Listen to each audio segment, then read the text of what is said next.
मोहम्मद आरिफ 2 करोड़ 40 लाख रुपए घूस लेके बैठा हुआ था। इतना तो सीबीआई ने पकड़ा है, भगवान जाने इसके पहले वो कितनी घूस ले चुका है, कितना भ्रष्टाचार कर चुका है। स्वाभाविक सी बात है, इन्वायरमेंट इंजीनियर है तो पैसा इसको किस लिए मिल रहा होगा?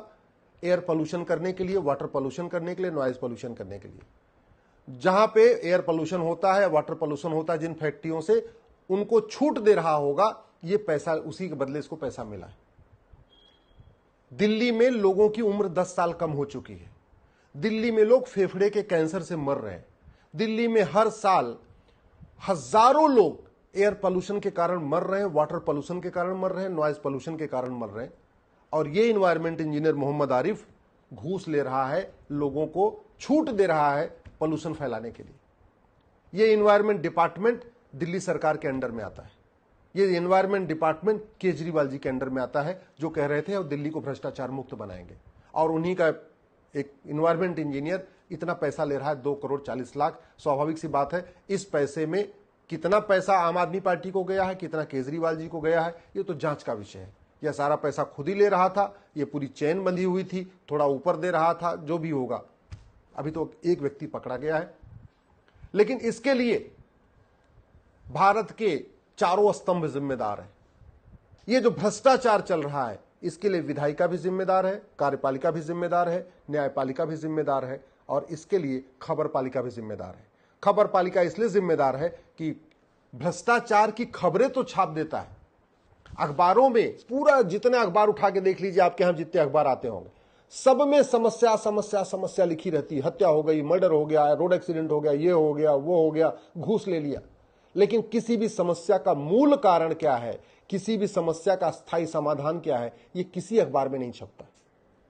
न्यायपालिका इसलिए जिम्मेदार है कि 2010 में सुप्रीम कोर्ट ने एक जजमेंट दे दिया। उस जजमेंट का नाम है Selvi versus state of Karnataka, और उसमें यह कह दिया कि नार्को पॉलीग्राफ ब्रेन मैपिंग करना आर्टिकल 20 का वायलेशन है। संविधान निर्माताओं ने संविधान बनाते समय कभी नार्को पॉलीग्राफ ब्रेन मैपिंग नाम ही नहीं सुना था। उन्होंने कभी सोचा नहीं था कि आने वाले समय में ऐसे हमारे पास टेक्नोलॉजी आ जाएगी कि लोगों का झूठ पकड़ा जा सके।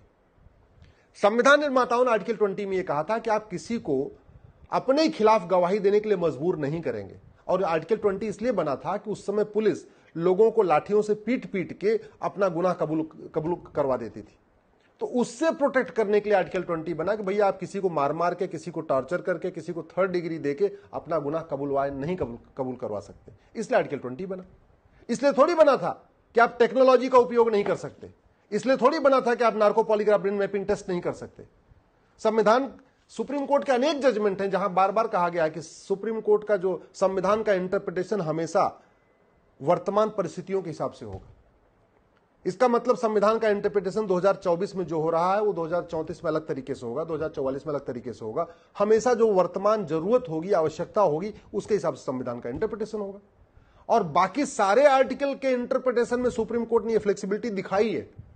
वो लगातार उस आर्टिकल 21 है, आर्टिकल 19 है, आर्टिकल 14 है, उसका इंटरप्रिटेशन वर्तमान परिस्थितियों के हिसाब से करते हैं, वर्तमान आवश्यकताओं के हिसाब से करते हैं। पता नहीं आर्टिकल 20 में वो बिल्कुल 1950 वाला इंटरप्रिटेशन कर रहे हैं और नार्को पॉलीग्राफ ब्रेन मैपिंग को कह रहे हैं कि आर्टिकल 20 का वायलेशन है। बिल्कुल नहीं है। सुप्रीम कोर्ट का 2010 का Selvi versus state of Karnataka का फैसला गलत है, बिल्कुल गलत है। संविधान निर्माताओं ने उस समय बिल्कुल नहीं कल्पना किया था कि लोग इतना झूठ बोलेंगे और दूसरा झूठ पकड़ने के लिए हमारे पास टेक्नोलॉजी आ जाएगी। उन्होंने कल्पना भी नहीं किया था, उस समय सोचा भी नहीं था। संविधान निर्माताओं ने सोचा भी नहीं था कि आने वाले टाइम में व्हाट्सएप आएगा, टेलीग्राम आएगा, फेसबुक आएगा, ट्विटर आएगा, आने वाले टाइम में साइबर फ्रॉड होगा, ऑनलाइन फ्रॉड होगा। ये संविधान निर्माताओं ने नहीं सोचा था। तो जो नहीं सोचा था, तो ये तो सुप्रीम कोर्ट को इन जो अपराध हो रहे हैं, ऑनलाइन फ्रॉड हो रहे हैं या लोग बहुत ज्यादा झूठ बोलते चले जा रहे हैं, उसका समाधान करने के लिए आज के समय में आर्टिकल 20 का वायलेशन इंटरप्रिटेशन करना पड़ेगा।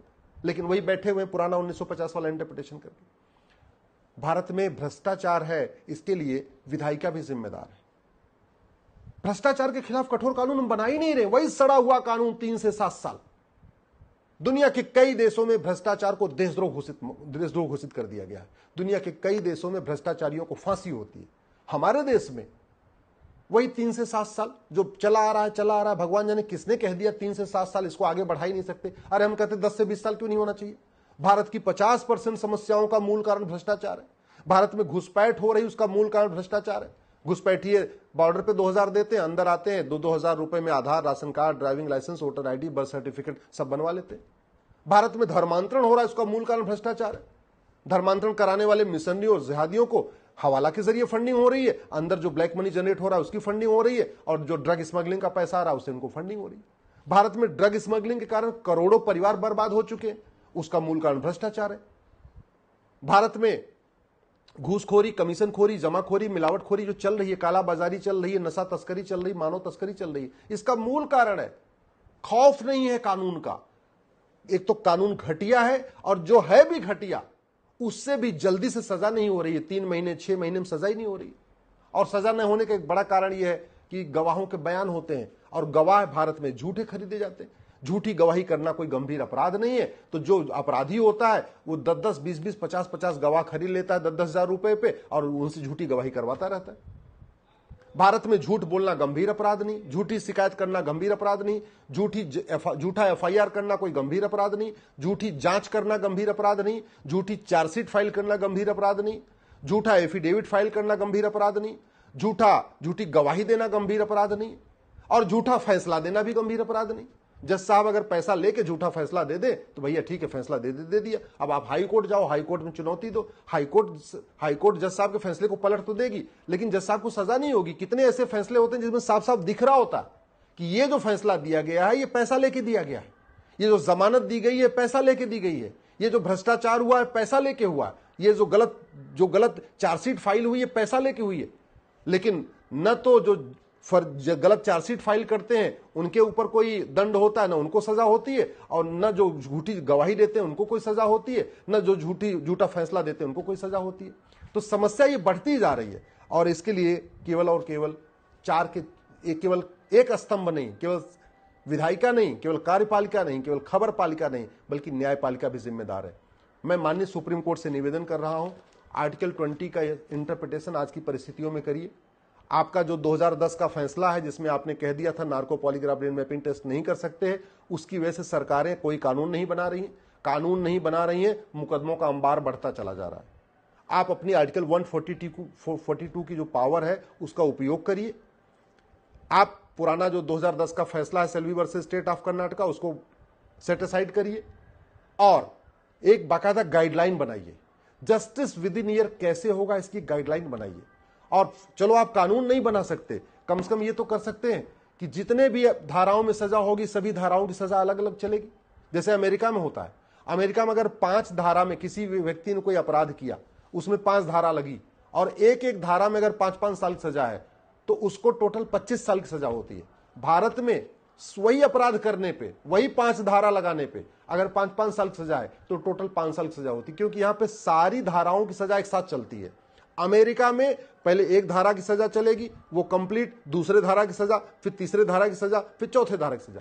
इसलिए वहां कानून का खौफ है। वहां चोरी करने पे 25-25 साल सजा होती है, यहां पे 70,000 करोड़ का कॉमनवेल्थ घोटाला हो गया, किसी को 7 साल की सजा नहीं हुई।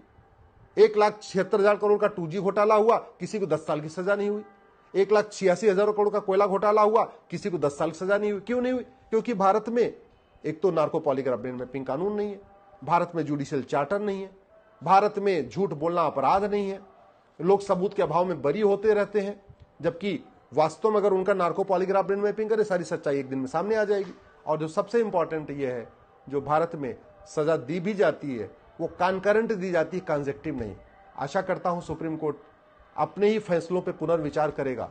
जो फैसले गलत दिए हैं, जिसकी वजह से भ्रष्टाचार बढ़ रहा है, अपराध बढ़ रहा है, उन फैसलों पर पुनर्विचार करेगा और भारत में जस्टिस विद इन ईयर लागू करने के लिए एक गाइडलाइन बनाएगा।